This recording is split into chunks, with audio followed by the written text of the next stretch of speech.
A Soviet sniper became nightmare. Okay. History, war film from 2001, titled Enemy at the Gates. Spoilers ahead. Watch out and take care. In 1942, a year after the German invasion of the Soviet Union during World War II, Red Army soldier Vasily Zaitsev is on a train to Stalingrad, thinking about the time his grandfather taught him how to shoot a rifle while hunting. On the train with him, there are hundreds of other soldiers, but also various civilians, including Tanya Chernova, who Vasily notices but doesn't dare to speak to. The civilians leave in the middle of the journey while the soldiers are dropped right in the middle of the Battle of Stalingrad. They need to board a boat to reach the front lines, and the enemy takes advantage of this, dropping bombs and opening fire on them as soon as they see them. Many soldiers fall, and when seeing this, others jump in the water trying to escape, only to be shot by their own superior officers for deserting. Once they reach the docks, only one of every 2 soldiers is given a rifle, the other is given bullets and instructions to follow the soldier with a weapon. The group is forced into a suicidal charge that the Germans easily overpower, and Vasily, who was given bullets, barely survives the assault by staying close to the ground and pretending to be dead. Once again, soldiers that try to escape are shot by their own side, considering them cowards and traitors. Soon the area is covered with bodies, with nobody alive in sight, until a few moments later, a car tries to cross the area. A tank shell hits it and knocks it over, and out of it comes Commissar Danilov, who rushes to hide inside a fountain, pretending to be another body in the pile and miraculously not getting killed when a group of Germans drive by and shoot at the bodies to make sure there aren't any survivors. Once they're gone, Danilov takes a rifle from one of the bodies and tries to shoot some soldiers he can see in a nearby building, but the weapon is out of ammo.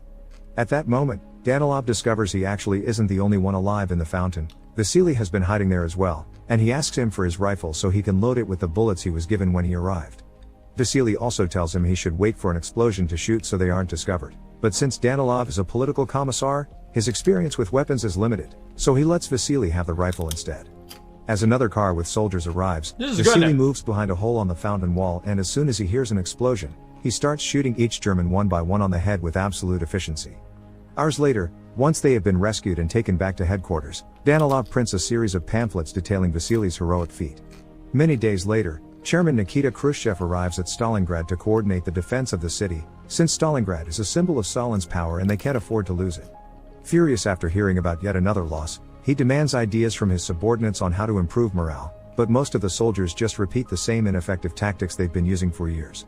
Danilov, however, proposes something different. He thinks that instead of punishment, they must deliver hope. They should create a hero and inspire people, to make them want to protect the motherland, and he has the perfect hero for that job. Danilov's idea is approved and he gets promoted to senior lieutenant. Vasily's face now appears in the newspaper, presenting him as an example to follow. He's also been promoted, in his case, to the sniper division. From then on, Vasily becomes the face of the Russian army, both a national hero and propaganda icon, and his exploits would appear on every edition of the army's newspaper, plus on pamphlets that would make their way all over the walls of the country. One day, during one of his missions, Vasily and his team are found by a young boy called Sasha Filippov, who admires Vasily. He invites him to his very humble home, the picture was black and white, and he looked like cool in it, and it made me think of Giga Chad. where his mother, Mrs. Filippov, prepares him dinner as thanks for what he's done for their homeland. Soon after they make it there, Danilov arrives as well, bringing letters from Vasily's fans from all over the country. To keep up with the plan of hope and propaganda, Danilov makes him reply to all of them, although he's the one that tells Vasily what to write, especially since he has to help him with spelling. One more person arrives after they begin, Tanya, the girl from the train, who is like a sister to Sasha and has become a private in the local militia. She's also fluent in German because she's studied at the university.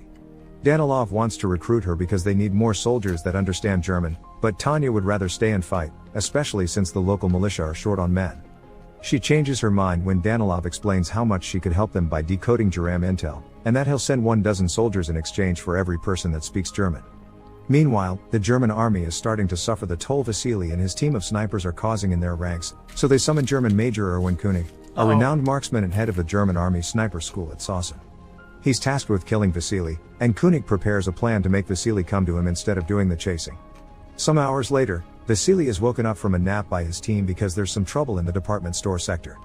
Vasily shoots a shadow in the window and a helmet falls, so believing they've hit their target, he takes Ludmila with him to find the body. The companion they leave behind is shot as soon as they're gone. The duo makes it inside the department store and sneaks around until they reach the window, only to find that the shape they had seen is a mannequin posed to make it look like a sniper. This is obviously a trap, and when Vasily finds a cigarette butt on the ground he realizes their enemy is still there, watching them. He thinks they should take it easy and stay hidden until they think of a proper plan to escape, but as planes start arriving and bombing the area, Ludmila gets scared and runs away, giving Koenig the perfect chance to shoot her, but Vasily escapes before Koenig can do the same to him as well.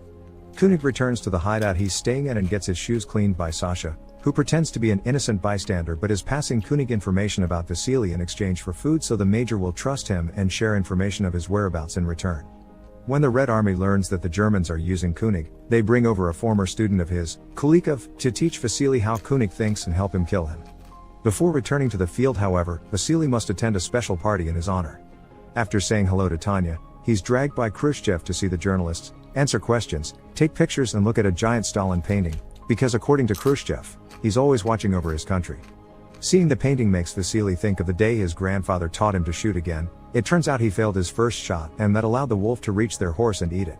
Some days later, Vasily, Kulikov and another member of the sniper team, Volodya, enter an abandoned building where they have been told they could find Koenig. As they sneak around as carefully as possible, they find a body in a shooting position, posed like the last trap. This means they're on the right track. After crossing an open area and luckily avoiding all bullets from the enemy, they manage to shoot 2 different repair guys before it's time for dinner. Volodya leaves his partners for a moment to retrieve the soup he had been heating in another room, but gets captured in the way. Koenig and his team try to make him confess where Vasily is hiding, but since Volodya won't talk, they dress him up as their own and send him out to pretend he's another repair guy. Without knowing who it really is, Kulikov immediately kills him, revealing their location on purpose so when he makes a helmet appear at the window, the enemy will shoot it and reveal their location as well. Koenig doesn't fall for the trap, so the duo decides to relocate, but when they jump an open section of the floor, Koenig takes the chance and shoots Kulikov while Vasily escapes safely. Midair! This constant chase between Vasily and Koenig is taking too long, and an impatient Khrushchev is starting to get on Danilov's back. After their meeting, Danilov goes to see Tanya to bring her a gift and try to court her, but she surprises him by asking to be reassigned. Some hours later, Vasily returns to headquarters and his mood isn't the best. He's never seen a shot like he's seen today, and thinks Koenig may be too good for him to beat. Danilov promises him they're getting new intel and that next time, Vasily will be 1 or perhaps even more steps ahead of him, so he has nothing to worry about. But he does ask for a favor in return. He wants Vasily to talk to Tanya and convince her not to ask for that transfer. When Vasily tries to do so, Tanya explains that she asked to be transferred because earlier in the morning, she learned her parents were among a group of prisoners that were executed by the Germans, and she wants to go there and fight. Understanding her need for revenge, Vasily gives her Kulikov's rifle. After Sasha shares information with both of them, Koenig and Vasily go to the same abandoned building, thinking they will surprise the other. While Koenig waits at an elevated platform, Vasily and his sniper partner enter through and hide behind the pipes, the shaking of which alerts Koenig of their position. As soon as the duo tries to move, Koenig shoots them, causing Vasily to lose his rifle and his companion to get hurt. Vasily sends his partner back to headquarters since he can't do anything in that state, and while the sniper makes his way back into the pipe, Vasily tries to recover his rifle by tying some rope to a knife and throwing it at the weapon to drag him towards him. But when he finally manages to land it correctly, Koenig cuts the rope with an easy shot. Oh, when he's some German okay, planes dude. fly by dropping some bombs, they shatter the glass roof, and some of the shards fall in front of Vasily, giving Koenig a full view of his face. At headquarters, Danilov is trying to convince Tanya not to fight, that her skills are more valuable in the intellectual field. Their argument is interrupted by the returning sniper, who tells them what happened. Tanya doesn't hesitate to go through the same pipe route to reach him in order to help, but as soon as he sees her, Vasily tells her to stay where she is and follow his plan. The same way Koenig has been watching him through the glass, Vasily has also used a shard to watch him in return, and thanks to this he knows his location. He asks Tanya to grab another piece of glass and turn it until the light reflects on it and blinds Koenig, creating an opening for Vasily to safely recover his rifle and shoot him. He doesn't manage to kill Koenig, but he does hurt his hand. Later, when Vasily and Tanya return to headquarters, they celebrate being alive with the rest soldiers, and afterward, they hide under the covers and make love right in the middle of the communal bedroom. The next morning, Vasily asks Danilov to stop writing about him. He can't carry this weight on his shoulders anymore, and he wants to fight as a regular soldier. Danilov doesn't accept this, and to manipulate Vasily into feeling bad for even asking, he brings over Sasha, who shows him how proud he is for having gotten intel from Koenig. With the kid looking at him with some much hope in his eyes, Vasily can't say no, and he allows Sasha to guide him to the area where Koenig will be waiting. The ground is covered with bodies, so Vasily hides among them and proceeds to wait for Koenig to show up. There's an issue, however. He spends so much time waiting there that he falls asleep. When Koenig finally sees him from his hiding spot, he is about to shoot him, only to suddenly see a looting soldier appear between them, moving Vasily's body as if he were dead and easily stealing all his belongings. The German army captures this soldier and finds he stole Vasily's ID, which makes them think Vasily is dead. Koenig doesn't agree, but he's dismissed anyway. Refusing to go home while Vasily may still be out there, Koenig talks to Sasha again, and, already suspecting what may be happening, tells him which his next location will be. At the Russian headquarters, Khrushchev finds out the Germans are passing around the news of Vasily's death and gets furious at Danilov, who doesn't believe it. Khrushchev doesn't care if it's true or not. He wants Danilov to do— Guys, wouldn't the body make some steam, at least a little bit, if it's cold? Or at least when he picked up the pocket, he would feel the heart or feel the heat of the body? Is writing magic and convince the public everything is fine. Afterward, Danilov tries to talk to Tanya about her possibly traveling to his house, but they're interrupted when the loudspeakers start announcing Vasily's death as well. Danilov gets ready to write an announcement of Vasily's death as a hero, but at that moment, the man himself comes back. He explains how he missed his shot for falling asleep and that he— It goes cold? Dude, the guy's alive, you know that, right? The guy's alive. The sniper. They went to loot the sniper guy, alright? Not only sniper guy. When they went to loot him, to get the pocket, the heart's right here. He had to stay hidden from a man trying to kill him, so Danilov accepts to transfer him. Then Vasily asks about Tanya, and Sasha tells him he knew he was alive and told her, so she's gone to the station to find Koenig and get revenge. Danilov and Vasily rush to the station to rescue her, and when they find her, Vasily and Tanya kiss, causing Danilov to get incredibly jealous. So when he returns to headquarters, instead of writing his report about Vasily's heroism, he communicates to the world that Vasily became a traitor. What they aren't aware of is the fact Koenig has seen them at the station, and now knows for sure that Sasha has been passing on the information, so he captures the kid and hangs him off a pole to bait Vasily.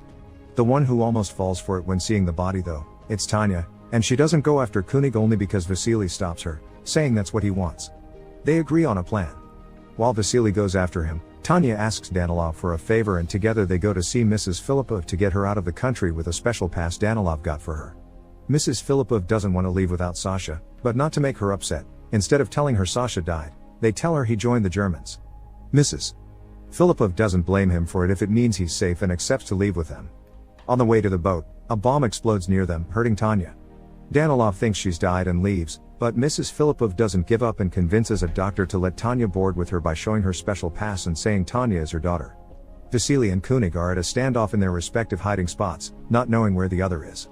Danilov suddenly shows up next to Vasily, and now that Tanya is dead, he thinks he has nothing else to live for and humanity isn't worth saving. As a way to make up for the lies he made up about Vasily, he sacrifices himself and comes out of hiding so Koenig can shoot him and reveal his location. Vasily thinks ahead and doesn't immediately react, so now Koenig thinks he's killed Vasily himself and comes out to check the body. Vasily is waiting for him midway, and as soon as he aims his rifle at him, Koenig takes off his hat and accepts his fate. After killing him, Vasily takes his rifle and leaves it with Danilov's body. 2 months later, after the Germans have surrendered, Vasily gets a letter from Tanya, saying she's alive and being taken care of at a field hospital. Once the city is safe enough to travel, Vasily goes to the address on the letter and then the couple happily reunites. Make sure to subscribe and turn on notifications so you can watch more videos like this. Thanks for watching. But then what happened is that the bullet, they don't do the whole movie. The bullet was infected and then she dies from infection. And the guy, since he went there, he catches sickness because it's so cold and he dies too.